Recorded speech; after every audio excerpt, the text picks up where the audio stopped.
जय Hind and hello guys, स्वागत है आपका आपके अपने YouTube चैनल ज्ञानदेह होस्ट में। और इस वीडियो में मैं आपको बताने वाला हूं बिहार स्टाफ सिलेक्शन कमीशन यानी कि BSSC second inter level online form 2025 के बारे में, जहां पर गाइस आपको लेटेस्ट अपडेट के साथ में सभी प्रॉब्लम के हल सहित पूरा प्रोसेस बताया जाएगा।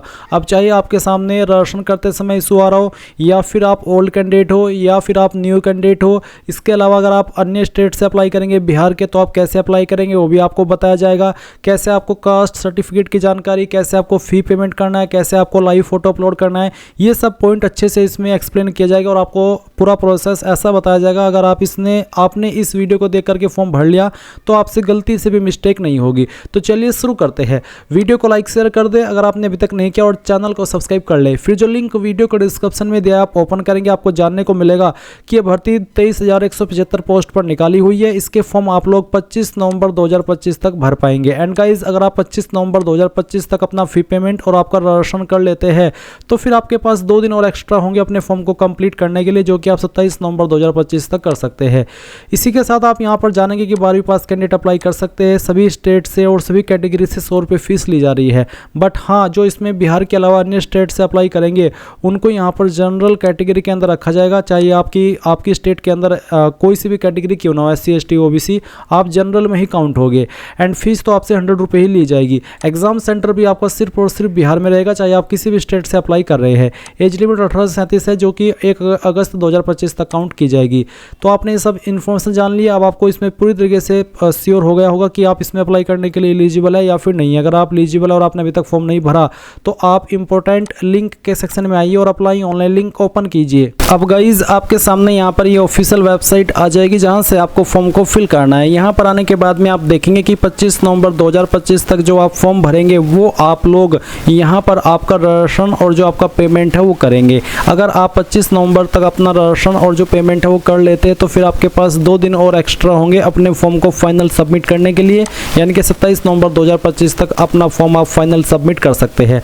अभी आप यहाँ पर आ चुके हैं तो अब आप क्या करेंगे, सिंपली न्यू रजिस्ट्रेशन इसके ऊपर क्लिक करेंगे। इसके ऊपर क्लिक करने के बाद आपके सामने एक सवाल है कि क्या आपने विज्ञापन संख्या 0223 पोस्ट सेकंड इंटर स्तरीय संयुक्त प्रतियोगी परीक्षा 2023 के लिए आवेदन किया है। अगर आपने जब ये वैकेंसी 2023 के अंदर आई थी उस वक्त आवेदन किया था तो आप यहाँ पर यस करेंगे। और यस करने के बाद में आपको बोला है कि क्लिक है to login with your registered number and password send to your SMS email. तो आप लॉगिन के ऊपर क्लिक करके 2023 वाली जो लॉगिन इन्फॉर्मेशन है उसका इस्तेमाल करके लॉगिन होंगे। बट गाइज, अगर आपका सवाल है कि मैं यहाँ पर अपना जो पासवर्ड है वो भूल चुका हूँ, तो गाइज यहाँ पर आपको पुरानी इन्फॉर्मेशन को प्रिंट करने का या फिर कह लीजिए कि फॉरगेट करने का कोई ऑप्शन नहीं दिया गया है। तो इसका मतलब है कि आपको आपकी ईमेल चेक करनी होगी, अपना मैसेज चेक करना होगा, जहां पर आपको लॉगिन इन्फॉर्मेशन मिल जाएगी और वो लॉगिन इन्फॉर्मेशन का इस्तेमाल करके आप इसमें लॉगिन हो जाएंगे। और गाइज, अगर आप बिल्कुल फ्रेशर है, आपने 2023 के अंदर कोई फॉर्म नहीं भरा था, यानी कि आप पहली बार इस फॉर्म को भरने वाले हैं, तो जब आप न्यू रजिस्ट्रेशन के ऊपर क्लिक करेंगे तो आप इसमें नो कर देना। नो करने के बाद आपके सामने कुछ ऐसा इंटरफेस आएगा। अब आप यहाँ पर नेम ऑफ एप्लीकेंट के अंदर जो भी आपका नाम है 10th के सर्टिफिकेट के अकॉर्डिंग वो यहाँ पर फिल करेंगे। फिर आप यहाँ पर आपके फादर का नेम एंटर करेंगे, उसके बाद में आपकी माता का नाम आप यहाँ पर एंटर करेंगे एंड देन आप आपका जेंडर सेलेक्ट कर लेंगे। फिर पूछा है डोमिसाइल ऑफ बिहार स्टेट, क्या आप बिहार स्टेट के निवासी है? अगर है तो यस, नहीं तो आप नो करेंगे। और अगर आप यहाँ पर बिहार से है और आप यस कर रहे हैं तो आपकी जो भी बिहार के अंदर कास्ट कैटेगरी है वो आप सिलेक्ट कर सकते हैं, जैसे कि UR यानी कि जनरल, या फिर SC या फिर ST। अगर आप SC ST EBC BC WS select करते हैं तो आपकी जो भी कास्ट है वो भी आपको यहाँ पर सेलेक्ट कर लेनी होगी। और अगर आप जनरल है तो फिर आप कास्ट सिलेक्ट का जो ऑप्शन है वो डीएक्टिवेट देखेंगे। अगर आप EBC है तो आपके सामने ऑप्शन एक्टिव रहेगा do you belong to non creamy layer, तो आपको बताना होगा कि आप क्रीमी लेयर रहित से संबंधित है। अगर हाँ तो यस, नहीं तो आपको नो करना होगा। फिर क्या आप दिव्यांगता यानी कि PWD वाले व्यक्ति है? अगर है तो यस, नहीं तो आपको नो करना है। फिर एक और सवाल है जिसका आंसर करना है कि क्या आप एक्स सर्विसमैन है? अगर है तो यस, नहीं तो यहाँ पर भी आपको नो कर देना है। फिर पूछे कि क्या आप NCC के पूर्णकालिक कैडेट अनुदेशक है? अगर है तो यस, नहीं तो आपको नो कर देना है।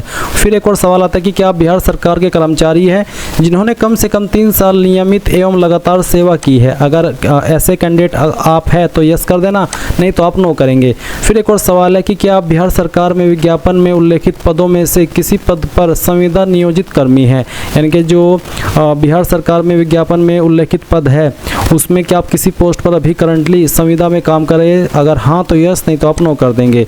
अगर कर रहे हैं तो यस करके वो पोस्ट सिलेक्ट कर लेंगे, नहीं तो नो करके आप यहाँ पर नीचे की तरफ आएंगे और आपका जो मोबाइल नंबर है जो आप रजिस्टर करना चाहते हैं वो यहाँ पर डालेंगे। उस नंबर को दोबारा डाल करके वेरीफाई करेंगे। अपना ईमेल आईडी यहाँ पर डालेंगे, ईमेल आईडी को दोबारा डाल करके वेरीफाई कर देंगे। फिर डेट ऑफ बर्थ के लिए आपको यहाँ पर कैलेंडर के ऊपर क्लिक करना है और जो भी आपका ईयर है वो सिलेक्ट कर लेना है, फिर मंथ और उसके बाद में डे।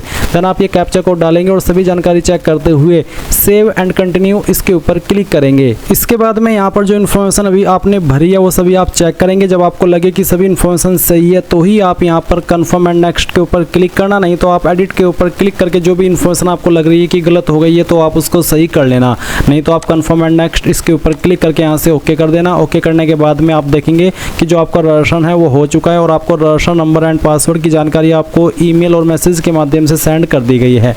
अब आप क्या करेंगे, अभी आप यहाँ पर क्लिक हियर फॉर लॉगिन इसके ऊपर क्लिक करेंगे। जो रजिस्ट्रेशन नंबर अभी आपको मिला वो यहाँ पर डालेंगे, जो पासवर्ड आया है आपको मैसेज और ईमेल के माध्यम से वो यहाँ पर फिल कर देंगे और ये कैप्चा कोड डालने के बाद लॉगिन के ऊपर क्लिक करेंगे। अब आपके सामने कुछ ऐसा इंटरफेस आ जाएगा जैसे कि अभी आप वीडियो में देख पा रहे हैं। यहाँ पर आपको कुछ और अपनी इन्फॉर्मेशन देनी है, जैसे कि एक सवाल है कि issue date of domicile certificate, यानी कि अगर आप बिहार से है तो जो आपका निवास प्रमाण पत्र है उसकी डिटेल्स आपको देनी होगी। तो किस डेट में आपका सर्टिफिकेट बना है वो डेट आप यहाँ पर सेलेक्ट कर लेंगे। फिर आपका जो डोमिसाइल सर्टिफिकेट नंबर है वो आप यहाँ पर फिल करेंगे। फिर पूछे कि आपका जो डोमिसाइल सर्टिफिकेट है वो कौन सी अथॉरिटी ने जारी किया है, CO, RO, SDO, DM या फिर अदर, तो जिसने भी किया वो सिलेक्ट कर लेना। अगर यहाँ पर है तो यहाँ से, नहीं तो अदर के ऊपर क्लिक करके आप यहाँ पर खुद से उस पोस्ट के अधिकारी का नाम दे सकते हैं जिसने उसको जारी किया है। और गाइज यहाँ पर आपको अगर सवाल है कि मुझे कहाँ पर देखने को मिलेगा कि मेरा सर्टिफिकेट कौन सी पोस्ट के अधिकारी ने जारी किया है, तो बता दूं जहाँ पर आपकी मोहर लगी हुई होती है वहीं पर सक्षम अधिकारी के बाद में लिखा होता है कि कौन सी पोस्ट के अधिकारी ने उसको जारी किया है, तो वो आप यहाँ पर सिलेक्ट कर लेना। और अगर आप SC ST है या EBC है तो आपको यहाँ पर इसी प्रकार से आपके कास्ट सर्टिफिकेट की जानकारी देनी होगी, जहाँ पर आप आपकी कास्ट सर्टिफिकेट की इशू डेट, उसका नंबर और किस पोस्ट के अधिकारी ने उसको जारी किया है उसकी इन्फॉर्मेशन आप देंगे। इसके बाद आप यहाँ पर नीचे की तरफ आएंगे, देखेंगे वार्ड ऑफ फ्रीडम फाइटर, स्वतंत्रता सेनानी के आश्रित, अगर है तो यस, नहीं तो आप नो कर देना। फिर यहाँ पर नेशनलिटी में आप इंडियन सेलेक्ट कर लेना। उसके बाद में क्या आपके पास आधार कार्ड है, तो अगर है तो यस, नहीं तो आप नो करेंगे। अगर यस तो फिर आप आधार कार्ड का नंबर डालेंगे। फिर type of photo ID proof, आप यहाँ पर इनमें से कोई एक ID सेलेक्ट कर लेना। अगर आप अगेन आधार ID देना चाहते हैं तो आप आधार कार्ड सेलेक्ट करके उसका नंबर यहाँ पर डाल देना। फिर है identification mark of the candidate, आपकी बॉडी के ऊपर ऐसा निशान जिससे आपकी बॉडी की पहचान होती है, निशान आपकी बॉडी के ऊपर कहीं पर भी हो सकता है, आप उस निशान के बारे में यहाँ पर लिख देना। फिर एक और सवाल है कि क्या आपको कभी किसी प्रतियोगिता परीक्षा जैसे कि UPSC, राज्य आयोग, अन्य चयन आयोग से वंचित किया गया है, अगर किया गया है तो यस, नहीं तो आप नो कर देना। फिर आप यहाँ पर कॉरेस्पॉन्डेंस एड्रेस में आपका जो प्रेजेंट एड्रेस है वो फिल करेंगे, तो जो भी एड्रेस है वो आप यहाँ पर एड्रेस के सेक्शन में डालेंगे। फिर आपका विलेज मोहल्ला कौन सा है वो आप यहाँ पर फिल कर देंगे।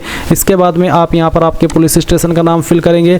फिर आपका जो पोस्ट ऑफिस है वो आप यहाँ पर डाल देंगे। इसके बाद जो आपकी स्टेट है वो आप सिलेक्ट कर लेंगे, आपकी डिस्ट्रिक्ट आप यहाँ पर सिलेक्ट कर लेंगे और आपका जो पिन कोड है वो भी आप यहाँ पर डाल देंगे। एंड गाइज अगर आपका प्रेजेंट एड्रेस और परमानेंट एड्रेस सेम है तो आप यहाँ पर इस बॉक्स को टिक कर देना, और अगर आपका प्रेजेंट एड्रेस और परमानेंट एड्रेस अलग अलग है तो अनटिक करके अलग से अपना परमानेंट एड्रेस फिल कर देना। फिर आप यहाँ पर नीचे सबमिट के ऊपर क्लिक करेंगे। अब गाइज आपके सामने यहाँ पर इस तरह से जानकारी आएगी जो कि अभी आपने भरी है। आप इन सभी जानकारी को चेक करेंगे और चेक करने के बाद में नीचे की तरफ आकर के प्रोसीड फॉर पेमेंट इसके ऊपर क्लिक कर देंगे। इसके ऊपर क्लिक करने के बाद में यहाँ पर आपको सेलेक्ट करना है कि आप पेमेंट किस माध्यम से करना चाहते हैं, SBI या फिर ICICI, तो जो भी आप सेलेक्ट करेंगे वो आप कर ले अपनी चॉइस के अकॉर्डिंग। और फिर प्रोसेस ऑनलाइन पेमेंट इसके ऊपर क्लिक करके ओके कर दे। अब आपको पेमेंट के पेज पर ट्रांसफर किया जाएगा। आप आपकी फीस यहाँ पर इनमें से किसी भी माध्यम का इस्तेमाल करके जमा कर सकते हैं, चाहे वो नेट बैंकिंग हो, चाहे डेबिट कार्ड, चाहे क्रेडिट कार्ड या फिर UPI में आपके पास विकल्प है। आप यहाँ पर जो आपकी UPI ID है उसके माध्यम से भी कर सकते हैं और QR कोड के माध्यम से भी कर सकते हैं। तो आप यहाँ पर जो माध्यम सेलेक्ट करना चाहे कीजिए और फिर प्रोसीड नाउ के ऊपर क्लिक कर दीजिए। अब आप यहाँ पर देखेंगे your online payment successfully processed. मैं आपको बता दूं कि अगर जब आप पेमेंट कर रहे हो और आपका पेमेंट बैंक अकाउंट से कट हो जाए बट वेबसाइट के ऊपर अपडेट ना हो तो आपको तुरंत दोबारा से फीस पेमेंट नहीं करना है। आपको यहाँ पर उसको 24 से 48 घंटे का समय देना है। इस समय के अंदर या तो आपका फीस अपडेट होगा या फिर आपको रिफंड कर दिया जाएगा। मैं आपको बता दूं कि जब मैं इस वीडियो को भी रिकॉर्ड कर रहा था तो उस वक्त मैंने पहले ICICI बैंक का जो इसमें एक माध्यम था पेमेंट करने का उसका इस्तेमाल करके पेमेंट किया, तो वो मेरा पेमेंट अकाउंट से कट गया और अपडेट नहीं हुआ। तो बट मुझे वीडियो एकदम से बनानी थी तो मैंने तुरंत SBI पेमेंट माध्यम सेलेक्ट किया और दोबारा से फ़ीस पे की। अब मेरा ऐसे में 200 रुपये चला गया है, बट मुझे आपके लिए इन वीडियो बनानी थी ताकि आप कोई गलती ये सब ना करें जो मेरे सामने इशू आया है, इसलिए मैं जानकारी आपको दे रहा हूँ। बट मुझे उन 200 रुपये का कोई फिक्र नहीं है, क्योंकि ये फॉर्म वैसे में पूरा का पूरा डेमो के लिए भर रहा हूँ, कोई रियल में नहीं भर रहा हूँ। और इसलिए ये चीज़ें करता हूँ ताकि आप लोग कोई प्रॉब्लम फेस ना करें, क्योंकि आपके लिए 100 रुपये भी काफ़ी मायने रखते हैं। आप इतनी मेहनत से अपनी जो फॉर्म है वो फिल करते हैं और फिर अपनी मेहनत से अपनी एग्ज़ाम की तैयारी भी करते हैं। तो अगर आपको लगता है कि कोई स्पेशल एफर्ट कर रहा हूँ तो वीडियो को लाइक शेयर करके चैनल को सब्सक्राइब कर लेना। अब जैसे ही आपका फी पेमेंट हो जाए तो आप यहाँ से स्क्रीनशॉट भी ले लेना और इसको प्रिंट पेमेंट स्लिप के ऊपर क्लिक करके PDF के रूप में सेव भी कर लेना। फिर आप सेव एंड नेक्स्ट के ऊपर क्लिक करना और इसके बाद आप यहाँ पर क्वालिफिकेशन की जानकारी देखेंगे, जहाँ पर आपको 10वीं की इन्फॉर्मेशन सबसे पहले देनी है। तो 10वीं के अंदर आपके पास क्या क्या सब्जेक्ट है वो सब्जेक्ट का नाम आप यहाँ पर एंटर कर देना। जैसे कि जो भी सब्जेक्ट है, चाहे 5 चाहे 6, बेस्ट ऑफ जो बेस्ट ऑफ होते हैं 5 या 6 वो आपको यहाँ पर नहीं देने हैं, आपको सभी सब्जेक्ट देने हैं, चाहे उसके अंदर जो भी सब्जेक्ट आपके पास 10वीं में थे। फिर आपको बताना कि किस बोर्ड के द्वारा आपने आपकी जो 10वीं है वो की है। उसके बाद आपको यहाँ पर अगर आपके नंबर CGPA के अंदर है तो आप यहाँ पर जो आपकी CGPA टोटल थी वो डालनी है, या फिर आपके टोटल मार्क्स जो थे वो यहाँ पर फिल करने हैं और उसमें से जो आपको CGPA प्राप्त हुई थी या तो वो डालनी है अगर आप CGPA में नंबर भर रहे हैं, और अगर आप मार्क्स में नंबर भर रहे हैं तो आपको बताना है कि कितने नंबर आपको आए थे। उसके बाद में सर्टिफिकेट या फिर मार्कशीट नंबर डालेंगे और फिर सर्टिफिकेट या फिर मार्कशीट इशू डेट डालेंगे। ये इन्फॉर्मेशन आपको आपकी मार्कशीट के ऊपर मिल जाएगी। अब आप सेम वे में 12वीं की इन्फॉर्मेशन भरेंगे। 12वीं आपने साइंस से की है, कॉमर्स से की है, आर्ट से की है, या फिर आपने पॉलिटेक्निक की है, 3 ईयर डिप्लोमा या फिर कोई अन्य है, तो जो भी है आपकी वो सेलेक्ट कर लेना। अगर ये है तो आपको यहाँ पर बताना है कि आपके पास 12वीं में क्या क्या सब्जेक्ट थे वो आपको यहाँ पर देना होगा। जैसे कि मैं आपको यहाँ पर ये एंटर करके दिखा रहा हूँ, ये मैं डेमो के लिए दिखा रहा हूँ, आप आपके रियल सभी सब्जेक्ट के नाम यहाँ पर फिल कर देना। फिर किस बोर्ड के द्वारा आपने पास की थी उस बोर्ड का नाम भी आपको यहाँ पर देना है। फिर आप यहाँ पर आपके टोटल नंबर डालेंगे, उसमें से क्या नंबर आपको आए थे वो यहाँ पर फिल कर देंगे, और फिर आपको यहाँ पर आपका सर्टिफिकेट नंबर या मार्कशीट नंबर देना है, और उसके बाद सर्टिफिकेट डेट या फिर मार्कशीट इशू डेट। फिर आएगी टेक्निकल स्किल, जहाँ पर आपको हिंदी टाइपिंग के बारे में जानकारी देनी है। तो आपको बताना है कि नेम ऑफ इंस्टीट्यूट, कहाँ से आपने हिंदी टाइपिंग की है उस इंस्टीट्यूट का नाम आपको यहाँ पर एंटर करना होगा, जहाँ से भी की है वो आप यहाँ पर डाल दीजिएगा। फिर सर्टिफिकेट नंबर और उसके बाद में सर्टिफिकेट या फिर जो मार्कशीट इशू डेट है वो क्या है वो आपको यहाँ पर सेलेक्ट कर लेनी है। उसके बाद अगर आपने इंग्लिश टाइपिंग की है तो उसकी जानकारी भी सेम वे में भर देनी है जैसे कि आपने हिंदी टाइपिंग की भरी है। फिर एक और सवाल है कि have you done any computer course, क्या आपने कोई कंप्यूटर कोर्स किया है? अगर किया है तो यस, नहीं किया तो नो। अगर आप यस करते हैं तो फिर आपको बताना है कोर्स डिटेल में नेम ऑफ इंस्टीट्यूट, यानी कि कहाँ से आपने कंप्यूटर कोर्स किया है उस संस्थान का नाम। फिर कोर्स डिटेल, कंप्यूटर कोर्स का विवरण, कौन सा किया था, CCC या फिर एडवांस या बेसिक, जो भी किया था वो आप यहाँ पर डाल देना। उसके बाद जो सर्टिफिकेट आपको मिला होगा उसका नंबर, और फिर उसके बाद में सर्टिफिकेट कब इशू हुआ था वो डेट आपको देनी है। ये सब इन्फॉर्मेशन भरने के बाद आप यहाँ पर सबमिट के ऊपर क्लिक करेंगे। अब गाइज आपने जो भी जानकारी भरी है उसका प्रीव्यू आपके सामने है, आप इन सभी जानकारी को चेक करेंगे और फिर उसके बाद सेव एंड नेक्स्ट इसके ऊपर क्लिक कर देंगे। अब आपको यहाँ पर आपका जो फोटो है वो अपलोड करना है। आपको बोला है कि आपके फोटो का साइज 20 से 50 KB के बीच में, और जो इसकी विड्थ है वो 200 पिक्सल और हाइट 230 पिक्सल के बीच में रहनी चाहिए। तो आप क्या करेंगे, चूज फाइल के ऊपर क्लिक करेंगे और जहाँ पर भी आपकी फोटो फाइल है वो आपको सेलेक्ट कर लेनी है और फिर यहाँ से ओपन करना है। आपका फोटो इस तरह से आ जाएगा।